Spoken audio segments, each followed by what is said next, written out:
One thing that we can learn from the story of Noah is that being serious in following God is a big thing. Kasi, again, hindi natin alam kung ano ang mangyayari sa atin kinabukasan o sa mga susunod na panahon. Baka ngayon, tinatawan-tawanan lang ng marami ang mga espiritual na bagay o kaya easy-go-lucky lang tayo at wala tayong pakialam, niyat magugulat ka na lang sa mga nangyayari sa mundo or baka magulat ka na lang dumating na ang Panginoon. Tapos, hindi ka pala malilitas.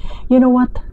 Faith in God is not only in our mind. Maraming tao ang naniniwala sa Diyos pero walang pagsunod.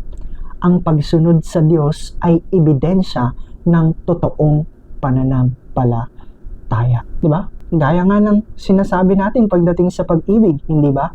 Kung talagang mahal mo, ipakita mo. So kung talagang nananampalataya ka sa Diyos, ipakita mo, sumunod ka sa Diyos.